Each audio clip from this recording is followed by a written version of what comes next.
Far Cry New Dawn is a first-person action shooter for the Xbox One, PS4, and PC. It is playable in single-player and cooperative modes. And let's be honest, this game is as close to a Rambo simulator as it gets. Far Cry New Dawn is the first Far Cry to continue the story of a previous title. Set 17 years after the events of Far Cry 5, spoiler alert, which ends in a nuclear blast, this game picks up as the post-apocalyptic Hope County is trying to put itself back together while in a constant struggle with the baddies of this game, the Highwaymen. Additionally, Far Cry New Dawn adds a new spin to the post-apocalypse and instead covers the world in bright, beautiful flowers and overgrown nature as opposed to the usual gray and dreary aesthetics of other post-apocalyptic games. So, let's get into the meat and potatoes here. There is so much this game does well, and I want to make sure that I get all of it. Even though the map is much smaller than the Far Cry 5, and they do reuse a section of that map for this game, it is rich with life and activities and has been updated and changed to reflect the aftermath of a nuke to a point at times it is unrecognizable that it is the same map from Far Cry 5. They even took the time to detail and retexturize everything, and it looks incredible. Bursting with color, this open world is a joy to drive and run through, scoring at huge points with me, as most open world shooters become a game of fast traveling over and over to the nearest point to my objective. However, with Far Cry New Dawn, I found myself wanting to walk or drive around, as it was much more fun to navigate the rough terrain in this title than in any other Far Cry before it, and frankly, more fun than most open worlds I've played before. The story for this game is split into 3 main acts, with a decent handful of story missions for each. The main story arc can be finished in about 6 to 8 hours if you can manage to stay on track and focused only on the story. But this game offers so many side quests, mini missions, rescuing hostages, retrieve ethanol trucks, and of course camp raids to keep you good and distracted. Like all Far Cry games, this one starts off with a bang and introduces the player to the new main rivals for this game, twins Mickey and Lou. And with little to no tutorial after some intro videos, you are sent out into this beautiful world to start your onslaught on the Highwaymen. For those excited to see a resolution to the events of Far Cry 5, it won't be long before you get to unravel New Eden's part in this story. And I don't want to spoil anything, but trust me, it's amazing. And if at the end of Far Cry 5 left you a bit salty as it did for me, again, trust me, you will not be disappointed this time around. In true Far Cry fashion, the story never takes itself too serious and is a real joy to play through. As with most post-apocalyptic games, you must craft all of your weapons from a variety of items that are scattered and collected from all over the world. Leveling up combat skills is once again done with earnable perk point system, but some skills, such as a higher health bar and the ability to craft the best guns in the game, have been moved into a different section and use a completely different resource, ethanol, to level them. Additionally, leveling up these core skills is directly tied to the progression of the story, which for me was a great way to pace my progress. In previous titles, you could side grind and unlock the best gear very early in the game, thus making the main story kind of a cakewalk. But with Far Cry New Dawn keeping things paced with the story, I never felt too overpowered, which also helped keep moments that should feel tense, rather than blasting a bunch of low-level baddies with godly guns. The balance in this game is wonderful.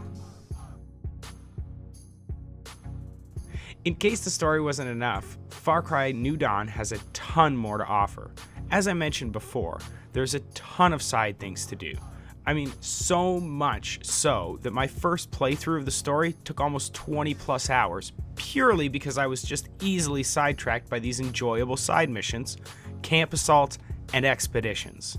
With a wide range of side quests awarding from valuable resource to even friendly companions and perk points, you will never be too far away from one, and they can even be chained as you move towards your main goal. Additionally, the camp system has been reworked this time around. Instead of one quick clear of the base and you're done, now, after you've taken a camp, you can give it up for a sum of resources, and then the enemies will repopulate it with harder baddies and more alarms, making them much more difficult each time. The combat and gameplay is so smooth and fun, I found myself spending hours scrapping my camps and retaking them so I could gain more and more resources. And let me tell you, at the higher level camps, it is not easy, and you had better be prepared for a fight.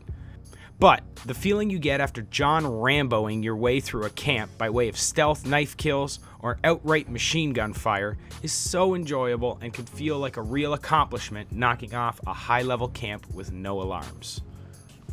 The new expedition system is amazing. Sorry, I mean, they're really good.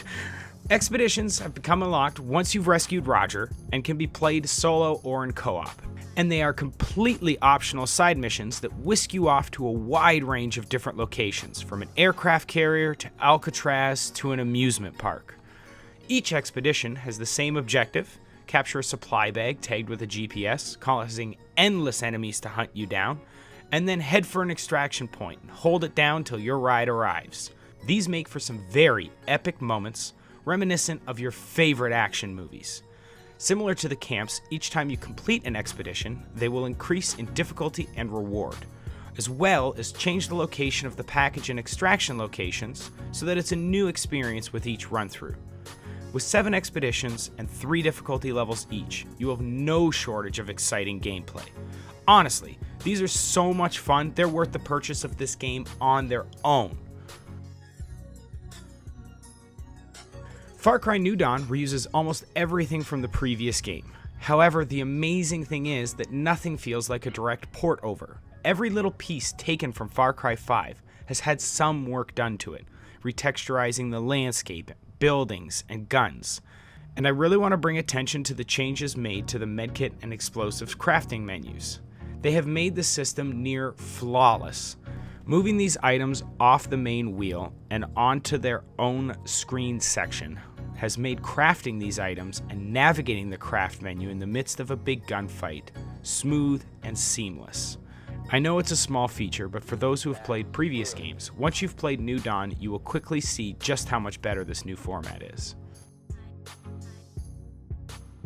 In summary, at $40 to $50 price point depending on your country, if you are a Far Cry fan, an action fan, or even a shooter fan, this game is a must play. Honestly, even if you've yet to play Far Cry 5, the story is laid out in such a cool way that you can play New Dawn first and treat Far Cry 5 as a prequel. It will seam together perfectly.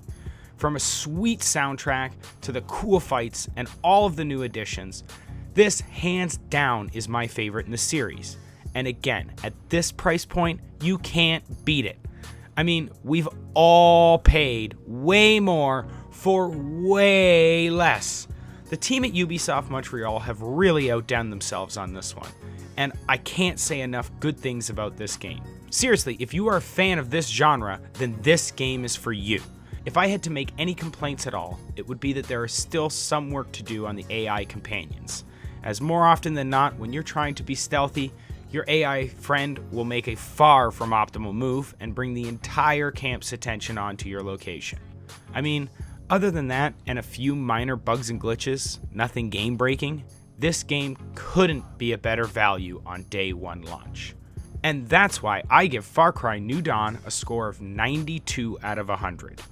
For reference sake, Far Cry 5 I would give an 89. For those of you giving this game a bad review, like, what the hell do you want from this game? The villains are cool as hell, and to say they're just part of the Far Cry formula, it's bland, is a crock of It's like saying 007 movies are bad because they all use the same formula. Oh, we've got a 00 agent, and he has sex with ladies, and then he beats the bad guy, but he might not beat him, but then he actually beats him, and he gets the girl. Like, they're the same movie over and over and over again. Yes, they're great movies, but you have to like that formula to like those movies. I mean, really, when you get a Far Cry game, you should be able to expect it to go a certain way, and in my opinion, it's lazy of reviewers to give it a bad score because they don't enjoy the Far Cry formula. Like, honestly, just go play a different game. The reason sequels exist, for the most part, is because the fans enjoy the format, and they want to see improvements along the way. This is something the Far Cry New Dawn does incredibly. Oh, and did everyone crapping on this game forget it's a fraction of the price day one as most games that come with considerably less content and playability? Personally, I feel that if you don't like a certain type of game, you shouldn't be reviewing it. And if for some reason you are, then it should be based on a rubric and a number scale, not your salty hating-ass opinion. Whew, thanks for letting me get that off my chest. I hope you enjoyed watching my review of Far Cry New Dawn. Be sure to hit that subscribe button and smash that like button so that way, we can keep these reviews coming to you. Thanks again.